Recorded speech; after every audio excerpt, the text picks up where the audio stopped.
দর্শক পাঠক স্বাগত আপনাদের আজকের কি খবরে। সকাল সন্ধ্যার নিয়মিত এই আয়োজনে আমরা কথা বলি আলোচনায় থাকা খবরগুলো নিয়ে। বার্তা কক্ষ থেকে আজ আপনাদের সঙ্গে আছি আমি শর্মিলা সিনহা।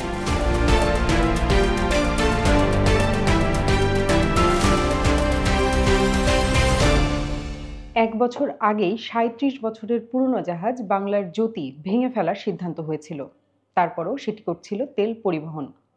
এর মধ্যেই আগুন লাগলো জাহাজটিতে। তাতে দুজন নিহত হওয়ার পাশাপাশি পুড়েছে ৮,০০০ টন জ্বালানি তেল। সেই তেল আবার ঘটাচ্ছে নদী দূষণ। রাষ্ট্রায়ত্ত বাংলাদেশ শিপিং কর্পোরেশনের জাহাজ বাংলার জ্যোতিতে সোমবার আগুন লেগে অন্তত দুজন নিহত হয়েছে। এখনও নিখোঁজ রয়েছেন একজন। সোমবার চট্টগ্রাম বন্দরের ডলফিন জেটিতে নোঙর করে রাখা অবস্থায় এতে আগুন ধরে।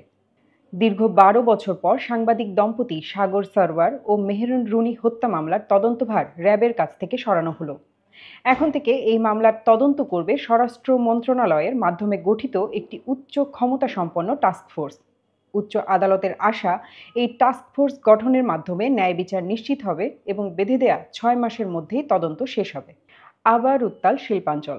সোমবার সকালে ঢাকার আশুলিয়া শিল্পাঞ্চলের জিরাবো এলাকায় আইনশৃঙ্খলা বাহিনীর সঙ্গে সংঘর্ষ হয় শ্রমিকদের।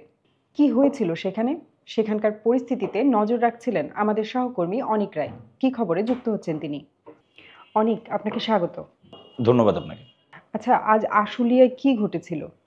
আজকে মূলত আপনার মন্ডল নেটওয়ার্কের একটি ফ্যাক্টরিতে শ্রমিকরা বিভিন্ন দাবি দাওয়া নিয়ে আন্দোলন করছিল। মূলত বকেয়া বেতনের দাবিটি মূল আলোচনায় ছিল। আশেপাশের ফ্যাক্টরিগুলোতে নর্মালি যেভাবে কাজ হয় সেভাবেই কাজ চলছিল, কিন্তু হঠাৎ করে 11টার দিকে একটি গুজব রটে যে 2জন শ্রমিক মারা গেছেন। তো সেই বক্তব্য শোনার পরেই আশেপাশের অনেকগুলো ফ্যাক্টরির কারখানার যে শ্রমিকরা তারা এক প্রকার আন্দোলনে সংহতি জানিয়ে তারা রাজপথে নেমে আসে। তারা যখন রাস্তায় নেমে এসে বিক্ষোভ প্রদর্শন করা শুরু করে, তখন আসলে আইনশৃঙ্খলা বাহিনীর সাথে একটি সংঘর্ষ হয়। সেই সংঘর্ষে আপনার একজন শ্রমিক মারা গেছেন। এখন আমরা এইভাবেই জানতাম বিষয়টা, কিন্তু বিজিএমই আজকে সন্ধ্যার দিকে বলার চেষ্টা করেছে যে মূলত আইনশৃঙ্খলা বাহিনীর সাথে এই যে সংঘর্ষটি এক প্রকার মেকিভাবে রেডি করা হয়েছে। কারণ তারা দাবি করছে যে কারখানার দিকে লক্ষ্য করে বাইরে থেকে বহিরাগত 2জন গুলি চালায়। সেই গুলির কারণেই আসলে এই গুজবটি রটে যে শ্রমিক মারা গেছে, এবং তখন আন্দোলনটি শুরু হয়। এটা মূলত আজকের এখন পর্যন্ত পরিস্থিতি। এই আন্দোলনে একজন মারা গিয়েছেন আর প্রায় 15-20 জনের মতো আহত রয়েছেন এখন হসপিটালে। অন্তর্বর্তী সরকার গঠনের পর তো এর আগেও আমরা একবার শ্রমিক বিক্ষোভের খবর জেনেছিলাম। সেবার কি ঘটেছিল? অন্তর্বর্তীকালীন সরকার গঠন হওয়ার পরপরই যেটা দেখা গিয়েছিল সেটা হলো বাংলাদেশের অনেকগুলো গার্মেন্টস যে প্রতিষ্ঠান, সেই গার্মেন্টস প্রতিষ্ঠানের যারা মালিক তারা নানানভাবে আওয়ামী লীগের নেতা ছিলেন, নানান পদে ছিলেন। তো এদের একটি বড় অংশ আসলে আমরা দেখেছি তারা পালিয়ে গিয়েছেন। তো অনেকগুলো ফ্যাক্টরির দেখা গিয়েছে যে আপনার ম্যানেজিং কমিটি পুরোটা পালিয়ে গিয়েছে। ফলে ফ্যাক্টরিগুলো আসলে এক প্রকার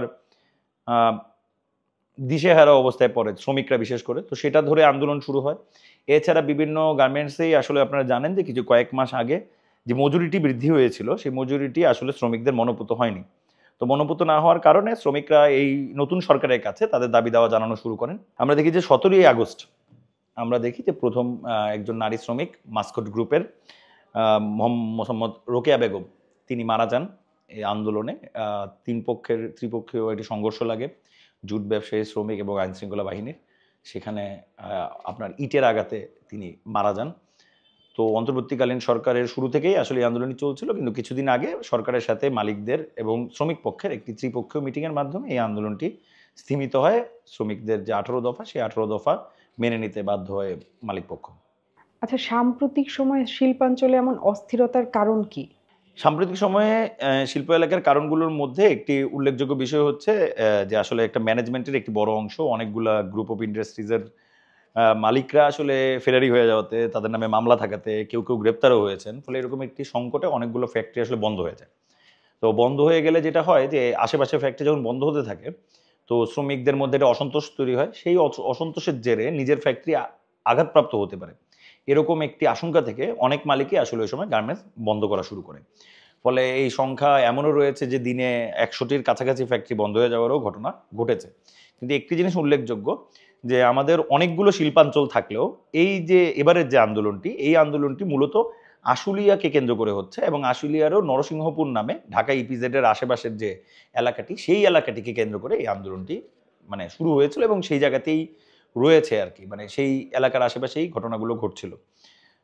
শিল্পাঞ্চলের উত্তেজনা বা পরিস্থিতি নিয়ন্ত্রণের বিষয়ে সরকার ও বিজিএমইএ কি বলছে? যেটা হয়েছে, প্রথমত সরকারের সাথে 3 পক্ষীয় মিটিং হয়েছে, সেখানে 18 দফা যে দাবি, 18 দফা দাবি মেনে নেওয়া হয়েছে। 18 দফা দাবির মধ্যে উল্লেখযোগ্য দাবি যেটি ছিল সেটা হলো যে মজুরি 9 মাস আগে তৈরি করা হয়েছে, নতুন নির্ধারণ করা হয়েছে, সেই মজুরি আবার নতুন করে রিথিং করা হবে, সময়ের বাস্তবতার সাথে মিলিয়ে এখনের বাস্তবতাটা ঠিক করা হবে। এছাড়া হাজিরা বোনাস বা টিফিন বিল, তারপর ওভারনাইটের যে বিল, এইসব বিলেরও বাড়ানোর দাবি ছিল, এইসব দাবিও আসলে মালিকরা মানতে বাধ্য হয়েছে। এছাড়া মাতৃত্বকালীন ছুটির যে বিষয়টা ছিল বেতন সহ, সেটাও আসলে মালিকরা মানতে রাজি হয়েছে। সরকার এখানে দফায় দফায় দেখা গিয়েছে যে মালিক পক্ষ এবং শ্রমিক পক্ষের সাথে কখনো আলাদা কখনো একসাথে তারা সভা করেছে।